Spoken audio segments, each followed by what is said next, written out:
This is the Eyeball on our changing world. I'll be right back. Stay with me. I found this article on the internet. I think it's an interesting one. There's been a rise in ethical non-monogamy. That is, an arrangement between romantic partners that's different from the traditional monogamous one. An open relationship can mean sex with other people or additional romantic relationship. So, what would you do if your partner, your girlfriend, or your boyfriend, or your wife, your husband suggests this route? Now, a relationship therapist,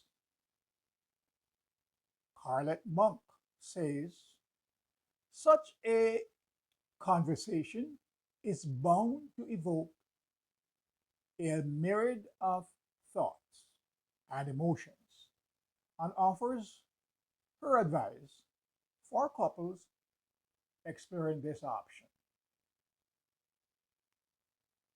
This situation requires careful handling as it can trigger insecurities, fears, resentment, as well as passion, intrigue, and sexual fantasy.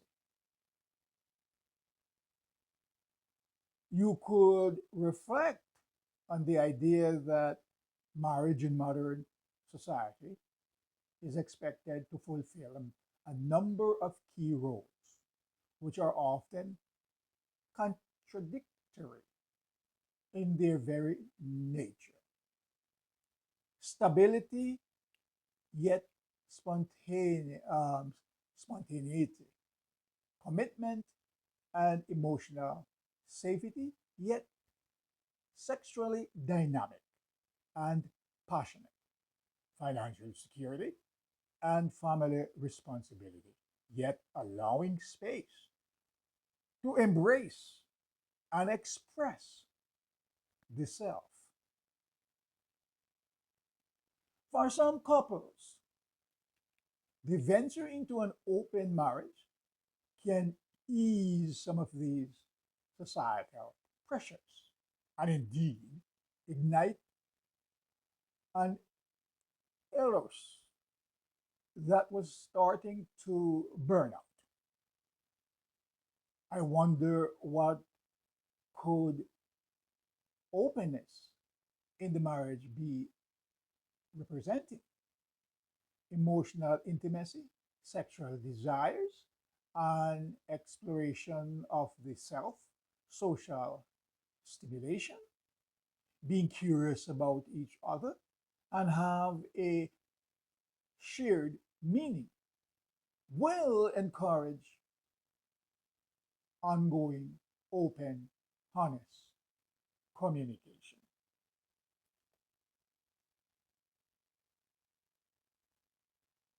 It is, of course, vital to establish if you are both on the same page, says Monk.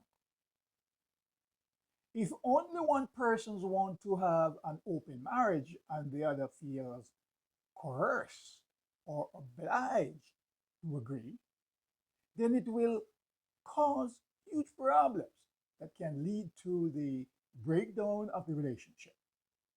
Mutual respect is a core prerequisite to a healthy, open relationship. The person is suggesting here that have a brave, candid conversation about why you want an open marriage. She suggests what are the positives you imagine and what desires are you seeking to fulfill? Equally, share your deepest fears and concerns. One sided non monogamy, that is when one partner stays monogamous, but the other explores other options, can be possible, she says. But the non monogamous partner must feel like they are a valued voice in detailing the boundaries that will act to protect the quality, trust, and intimacy of the marital relationship.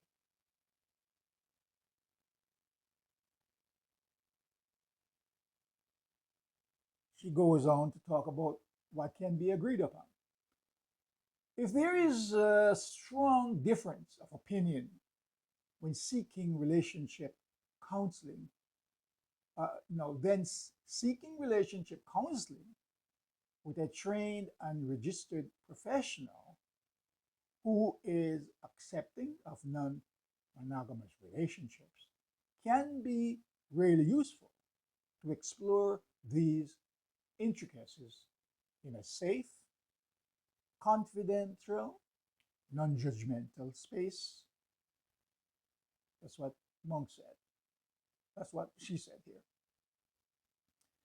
If you both agree to an open marriage, she said it's paramount to have a conversation exploring and agreeing rules and boundaries in depth that will protect each person physical physically rather, and also emotionally. Physically, you might consider exploring safe sex practices, contraception, whether your home space is used or kept just for yourselves, and what intimate behaviors are okay to engage in with others. Are there any that are kept solely for yourself?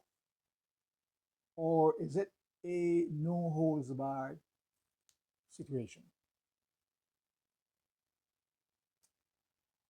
Emotional safety is another area, or rather another area of importance. Consider asking each other, do you want to know about each other's partners and whereabouts? Or would you rather not know all the details? Do you want to be able to call your partners, to chat, text each other, or go on dates? Do you share details? Do you share details about your marital relationship? Will you say, I love you? How much time or money will be allocated to spend with partners on activities? Hmm. Don't be afraid to or avoid having the difficult conversations and check in regularly with each other. That's what she suggests. No one is immune to jealousy, resentment, hurt, or insecurity. If these can be shared with your spouse, then you stand a better chance of maintaining a deep, empathetic connection and shared vulnerability, which requires your marital partner and the relationship you share. If these feelings are left to fester, the damage can be irreparable.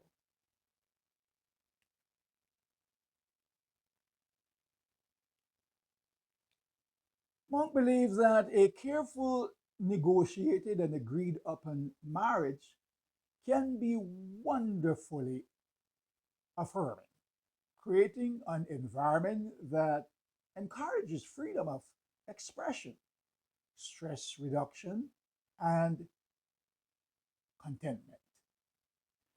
She says this openness can create a greater appreciation for your spouse. However, it's certainly not for everyone. That is true. And one size does not fit all. If you're considering an open relationship, there is an abundance of resources online. You recommend books, communities, relationship therapists. So that is something that is certainly not for everyone. For most people in the world, that certainly would be a no-no. I mean, I know that in the West, these things are seen as human rights. But for a lot of people, particularly in the global south, this could cause severe problems. The pregnancy, disease, who is taking too much money off the table to support external relationship, a host of other issues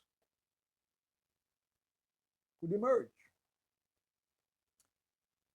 So this is where it's at, and particularly in the Western world. What do you think? This is the eyeball on our changing world.